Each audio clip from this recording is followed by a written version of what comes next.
Mav's Coffee Clarity with Denise is brought to you in partnership with Drive Media and Consulting and their premier sponsors. Subscribe on your favorite streaming platforms and share. If you just found us, welcome. And if you're a regular, welcome back. Denise DiGrigoli has spent her life in the creative industries as an entrepreneur, helping people transform their visions into thriving businesses, working with individuals and teams to find their purpose and live their life vibrantly. On her pod, Denise delivers business intel and life hacks with wit and wisdom in short shots like a strong espresso with a solid sense of humor. Enjoy this episode of Mav's Coffee Clarity, and here's Mav.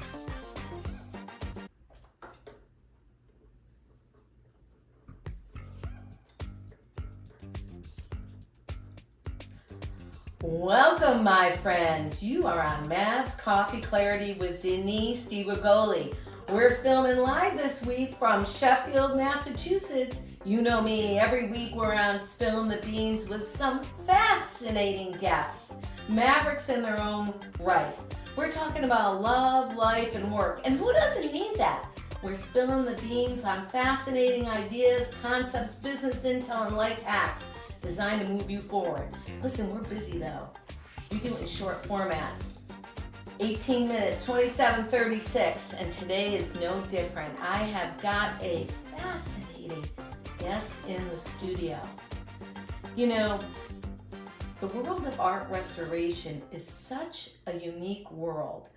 It's got so many incredible professionals, but because of the nature of the craft, they kind of almost go unknown unless some of them have 80,000 plus followers on their TikTok and they're known internationally. This craft is really hard to pin down, but it's a fascinating look into how people preserve art, not only museums, private collectors, but the public at large.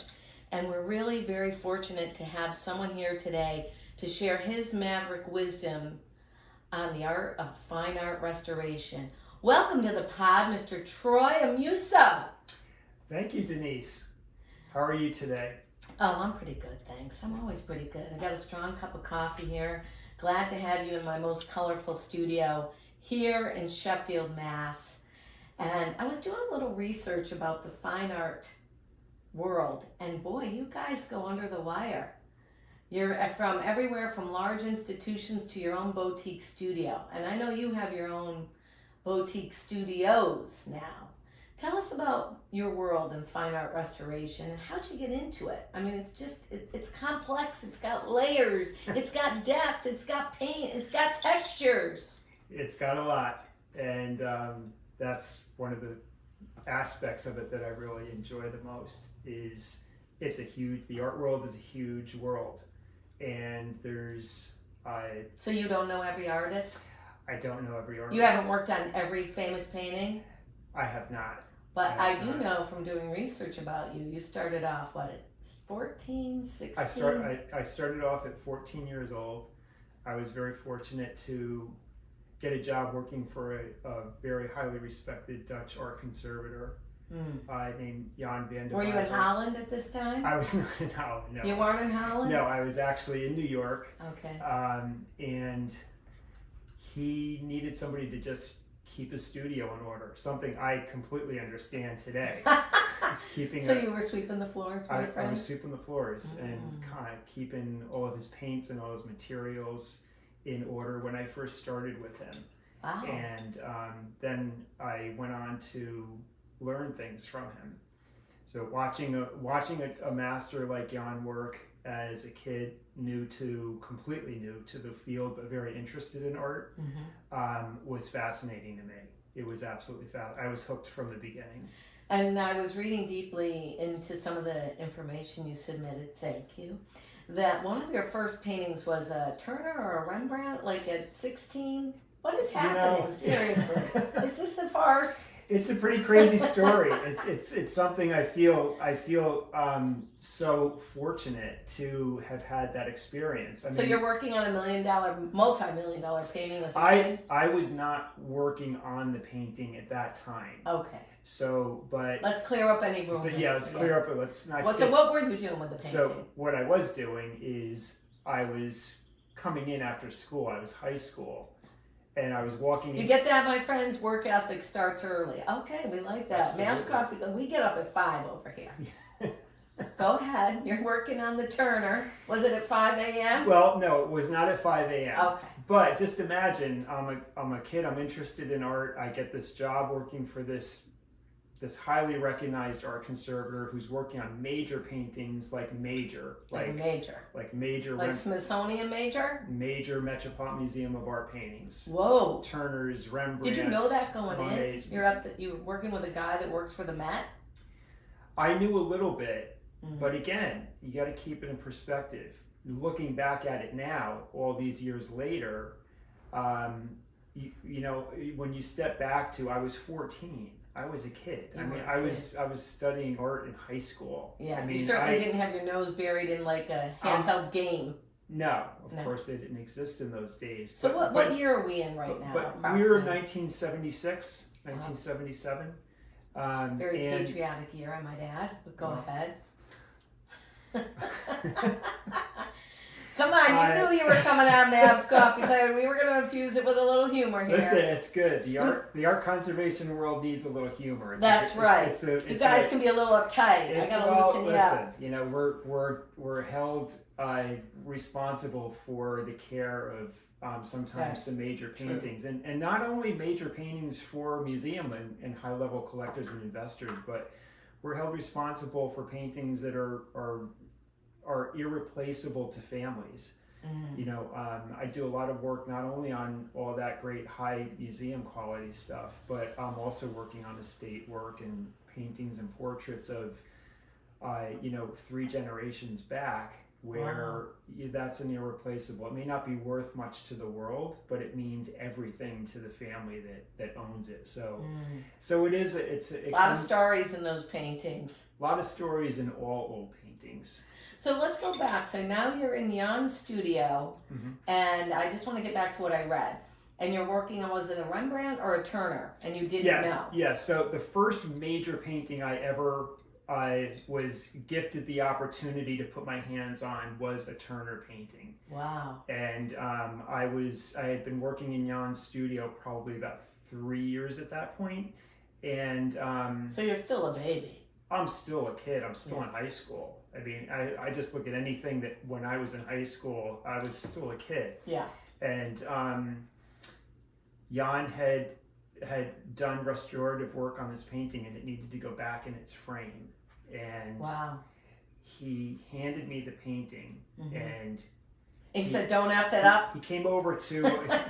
Well, he didn't say it exactly that way, but I'm sure he was thinking that for sure. He actually brought the painting over to this little workbench area that he would have me kind of do little preparations and things on paintings that were in line for him to work on. So he would have me do things like, you know, not certainly Turner paintings, but other paintings that would come in that needed to be removed from their frames or basically cleaned up and ready to hand over to him to work on. So he brought over this painting. It was about a 16 by 20 canvas, and it was very old. And he brought the frame over, put it down next to it on the counter, and he said, "I want you to put this back into the frame." So I did, and he trusted me enough to know that I would do a good job on it, of course, which I did. And when I called him over to show him that I had finished it, he came over and he picked it up and he looked at it from both sides. And Jan was a very solemn guy. He was very intense. He was about 65 years old, I guess, at that time. So at that time, you were thinking, this dude is old. I was thinking this dude is not so much old because he wasn't like rickety old, but the sad thing about Jan, not just to go off a tangent for a second, was that, you know, you talk about safety and you know, people, you know, we deal with a lot of solvents and things in our world. So, you know, we use all the appropriate, you know, exhaust systems and masks and things and gloves and all that kind of stuff today.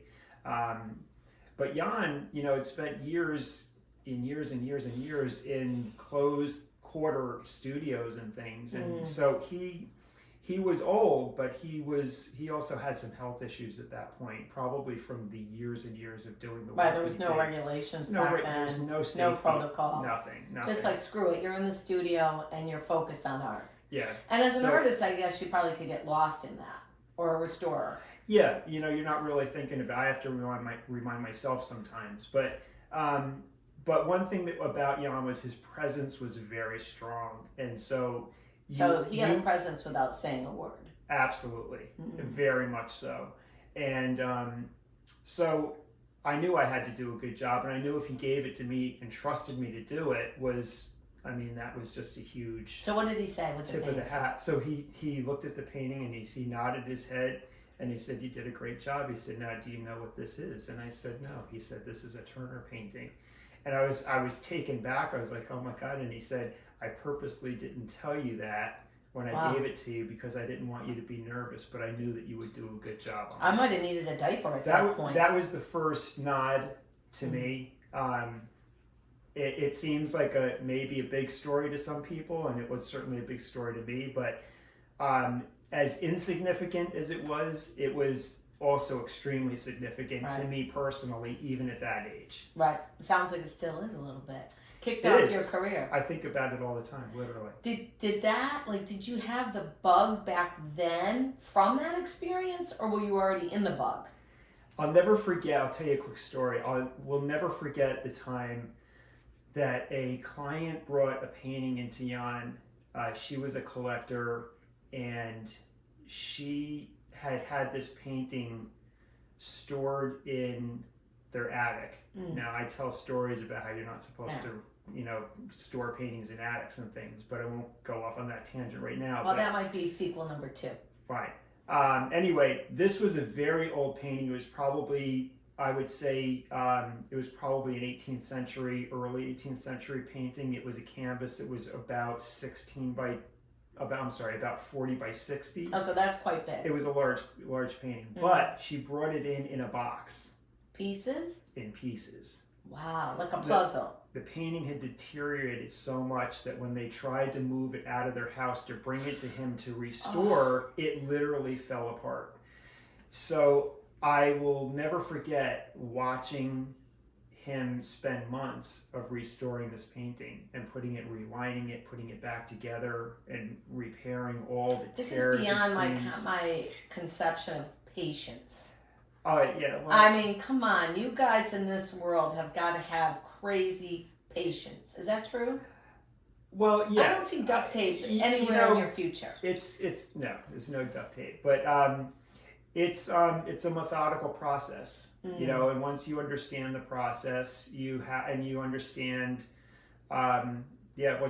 the process and the timing that is required for it, you learn that you have to go at the speed the process allows, and you can't rush the process. And so there's no immediate gratification in the world of fine art restoration. I wouldn't call it immediate, but I will tell you that when you do things like clean paintings, the immediacy is consistent through the process. And what I mean by that is when you have a painting that is very dark and it's dirty, it's got yellowed varnish on it, so it's become very hazy, and it's become very flat. You've lost a lot of the dimension in the painting because it's so dirty on the surface. When you start removing that layer off of the original paint, all those original paint tones come back up, and it's fascinating. And kind of like when they cleaned the Sistine Chapel and everyone got aggravated because it came up so much they thought it was fake. That's right. Is that right? Well, they didn't think it was fake, but there was definitely there was kind of a 50-50 view on that. And of course, the general public was its own view, but amongst conservators around the world, there was fear that they were ruining the surface because of the way that Michelangelo painted it. But the visual aspect of it was shocking to people because that ceiling was very, very dirty. I mean, just think of the hundreds of years that had been exposed to lighting that whole chapel. There were, I don't know how many hundreds of candles lit in that room every single day for years and years and years and years. And imagine all that soot rising up to the ceilings. And the heat sources in those days were from fires and so on, or not at all. So it's very cold. So, you know, all of the changing climates and all the pollutants. And then when cars came in Europe, I mean, Europe was, you know, the air there was very, we'll just call it dirty, for many, many years. And, you know, the Sistine Chapel isn't an airtight... But it's not dirty anymore, friends. It's just not, a side note. No, well, it's not. But just think about the years that cars were running around and motorbikes and all this kind of stuff. And you're not talking about an air-sealed museum environment. You're talking about an open chapel. Right. Where people are kind of walking in and out every day. The tourism back for many, many years was much more an open book than it is today. That's true. Right? So that ceiling just took everything that was floating in the air and it settled onto it. How do you weigh it? Do you like how it looks? Oh, that's the way it looks now is the way it was painted. The way he intended it. Yeah, one thing you learn in art conservation when you work on paintings is that no matter how dirty a painting gets on the surface, oil paint is very resilient. And the color the color pigments that are in oil paint are very resilient to fading, and they may darken through oxidation. So like a blue tone or a red tone may become just a little bit darker in its tone, but varnishes and things just turn it yellow and dark gray. So when you remove that off the surface, those vibrant colors are still sitting there under the surface for hundreds of years. So did you go to school for color theory? I went to art school not as an art conservation student. I went as a fine art student. So I took all the standard art classes. I mean, I've taken drawing and painting and color theory and graphic design and sculpture, and I mean, I've taken. So what's your area of specialty? Oil paint. Oil painting. Oil painting restoration is really where my heart is. It's what I've done the most of. I will take on any oil painting that ever comes in front of me, regardless of its condition. So it sounds like Jan had maverick moments with you. What's your maverick moment in this world? Oh boy, that's see, friends, we don't tell the questions in advance on Mavs. A maverick moment in my world of art conservation. I don't know that I've had one maverick moment in art conservation, to be honest with you. I have maverick moments like all the time. Really? You know, it's how would you describe a maverick moment then?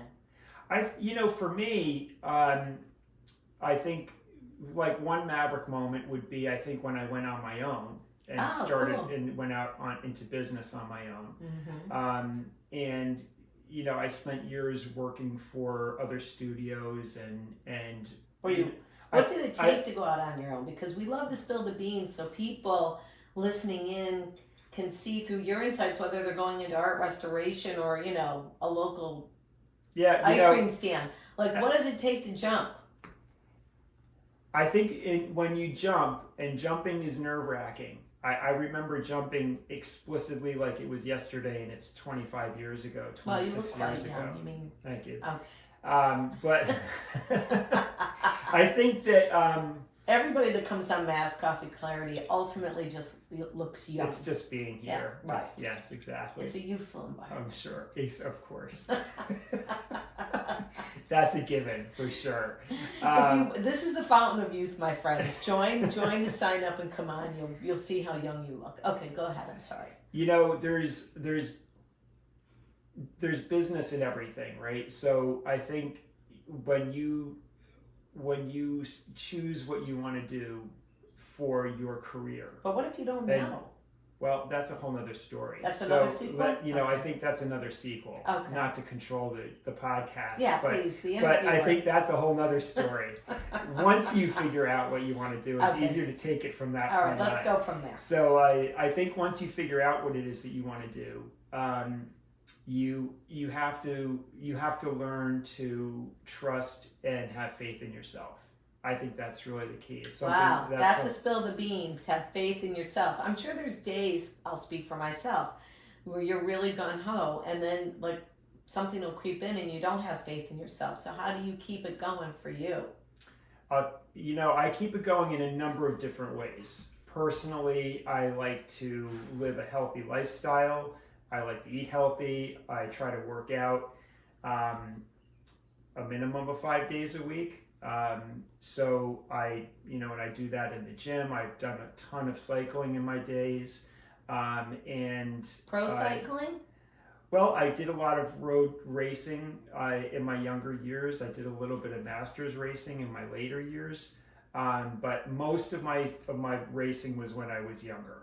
But I've always been a cyclist throughout my whole life. So I don't drink alcohol. I live a very clean, kind of pretty holistic lifestyle. I would think you'd have to live pretty clean to be touching the kind of paintings you're touching based on your website. I mean, you couldn't have a jittery hand. No, you can't. But But you drink coffee, I hear. I drink a ton of coffee. So okay. Yeah, I do drink a ton of coffee.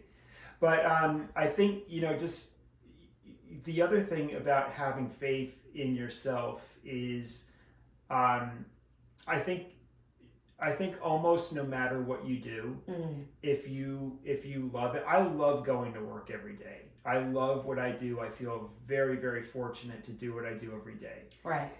It's not, it's a challenging business. It's in the fact that the work that I do every day is always a challenge. I mean, I've been restoring paintings my whole life. I don't know how many hundreds or thousands. I don't even know what the number is of how many paintings I've put my hands on in my days of restoring. Wow. But I still come up on paintings sometimes that are really challenging. Any sleepless nights? And I don't have sleepless nights. I have days when I go in and I know, okay, this is a really big challenge. I have to recreate somebody's face or a part of somebody's face, or a painting that's been really, really damaged. And just typically, do you do that from reference? Because I know in art restoration, you do not change the painting. No, so here's the thing.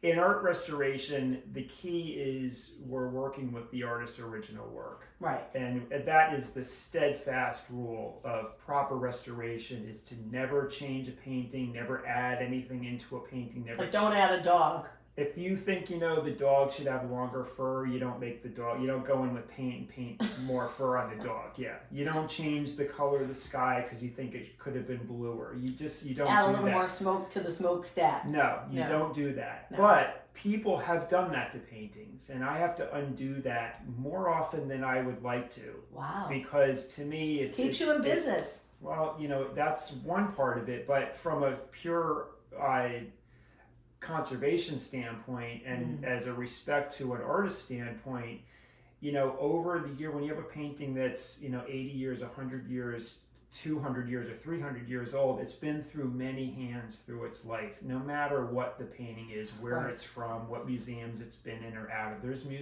master paintings in big museums around the world that have been overpainted by people throughout their life, which is it's head spinning to me.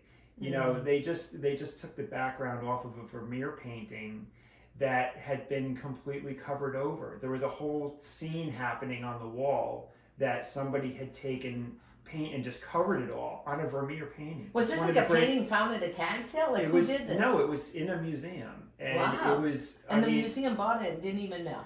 And the museum didn't know. Wow. So, it happens, unfortunately, even at that level. Yeah. So when a painting comes like that, there's ways that we can detect if the paint is the original paint or not. That's a whole nother podcast. Well, we've got 5 sequels happening right now. Yeah, absolutely. Okay. But the point being is, getting back to what I was saying, was about that the faith in yourself. No, I'm not there yet. Okay. You're long-winded. Are you a Gemini? When we work on paintings, no, I'm not a Gemini. Thank God. Thank God! He said thank God. I have no idea. Well, I'm a Virgo, so Virgos say thank God. I'm not a Gemini. Hard pressed. I bet you iron your clothes when they come from the dry cleaner. Okay, go ahead, my friend. So when I say something like have to recreate part of a painting, that's only in a very extreme situation where that part of the painting is gone. You don't have a reference. I mean, I've worked on paintings where sections have deteriorated off and the paint has fallen off. It's just gone. So what do you do? And how do you approach repairing that and recreating it? So sometimes you have reference of the painting. If you might be able to, if it was a noted painting of some sort, you might be able to find an image of it. Sometimes I've had clients show me images of paintings. Here's a picture that I got from my parents, who this painting hung on the kitchen wall. This is a true story. The painting hung on the kitchen wall their whole life with my great-grandparents. Wow. And so on down the line, and here's an old black and white picture of it hanging on the wall, right? So, and today the painting is falling to pieces. So I can use things like that as a reference. But the point being is that typically that's not what we're doing. What we're doing is we're trying to bring the painting back to its original state, and only if we're adding any paint to a painting, it's only in a section where paint has been lost. It's chipped off and it's flaked off. So I don't want to come across as though I'm repainting paintings, because that's not what I'm doing. I did my homework on but, you guys. But I've had paintings where there have been damages due to cracking through the facial features of a portrait. And when you have to repair areas of wide open cracks that go through somebody's eye or something, it's very challenging to repaint that accurately to the painting. So coming back around to having faith in yourself, and the challenges of the job that I have to do, is that sometimes you come up on a situation like that and you look at it and do I lose sleep over it? No. But I go in knowing that I'm up to a really, really big challenge. And sometimes you step back and say, okay, I need to pull this together. And, can you do it, Troy? It's like, yeah, I can do this. Just, But where does that come from, that faith? Because, especially with our younger generations, and actually I shouldn't say that, we're a multi-generational workforce.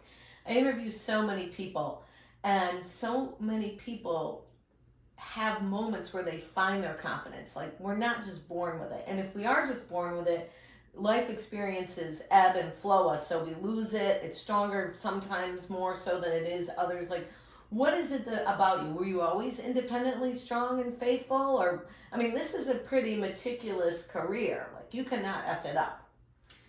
Yeah, there's no, We're allowed to say F it up, by the way, on Mavs Coffee. Yeah, you can't. You can't. You don't have the opportunity. So where does that come from? Like, if someone wants to jump and do their own business, and you started off by saying, you need faith in yourself. How does someone get that? Or do you have it? Do you know you have it? I think it's a combination of a few things. One is, in my particular line of work, which is purely the case in many types of work, you can't just say, oh, well, I just want to be a computer programmer, I'm just going to open up my own computer business. Or, I want to be a beautician, and, I'm just going to start doing makeup and hair and things without knowing how to do it. You can't just start your own business. You have to have some knowledge. So you have to, whether it's apprentice or go to school, and, even when you go to school, I'm all for going to school. Education is a great thing. When you get into these fine level crafts like this, you learn the technical structures in university and art schools and things like that. You don't learn how to be an artist in an art school. You don't learn how to necessarily you understand how to be in full understanding of the processes of conservation, what solvents mix and chemistry and that sort of thing. But you haven't touched a lot of paintings. And there's part of being a conservator that's really important from my perspective is you have to touch a lot of paintings to really understand. So my guess is by touching the paintings, you're developing a confidence from every successful story. Yeah, I had been restoring paintings for 20 years, over 20 years. when I went out on my own. So I was already, but to be honest with you, I spent, I've always been interested in art since I was a kid, before I started working for Jan. That's how I got the job working for Jan, was because I was really interested in art. Mm-hmm. And, people that knew me back then knew I was a straight A art student. I was not a straight A student in everything else, but art was my world. It was my vision. I saw it, I understood it. And so where that comes from, I don't know.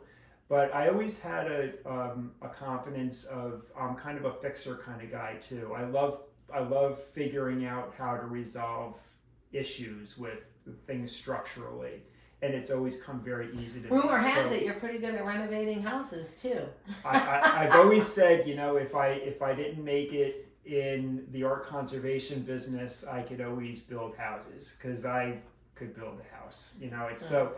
So people that when I did do research, I could not get a number on how many fine art conservators there are in the world or the U.S., because they're in institutions like museums, they're in private studios, they're one-offs, and it ranges, as you just said. There's a depth of conservators that don't do a good job. Sometimes you're fixing their problems, so maybe they're not even real conservators. They're just somebody that tried to fix a painting. So it's a very niche market. How do you find your clients? That's a great question. A couple of points from that, though, is that it's a very specialized market. It's true, there are not a lot of conservators in the world, and I certainly don't ever mean to degrade any conservators when I see work come in.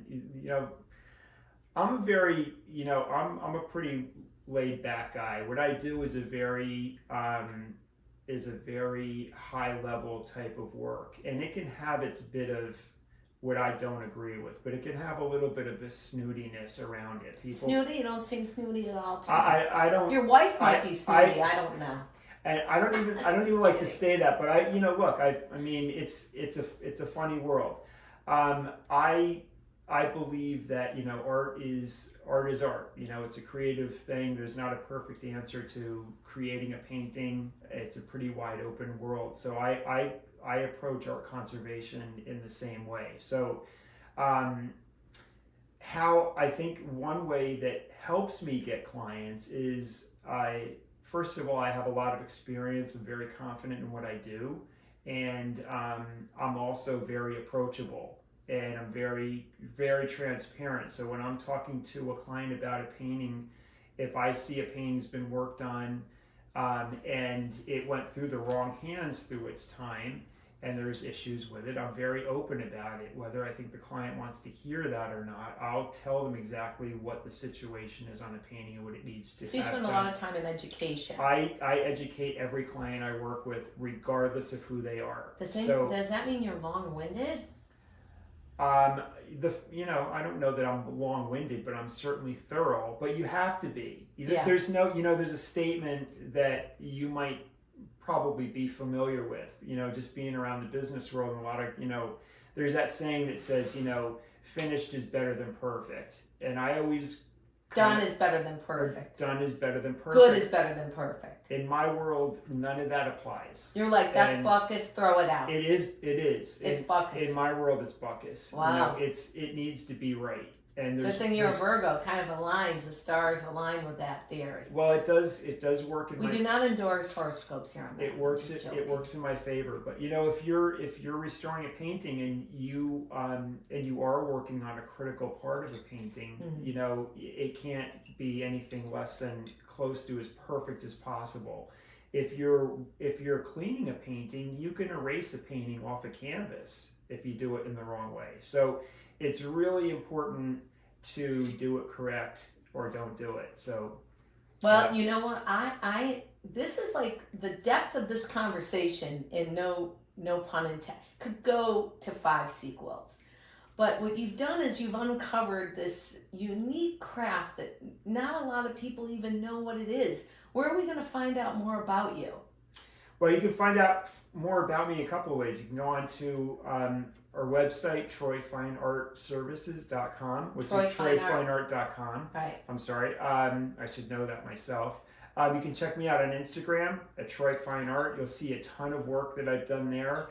You can check me out on TikTok if you're a TikToker. Also, troyfineart will come up. You'll see a little picture of me working on a painting.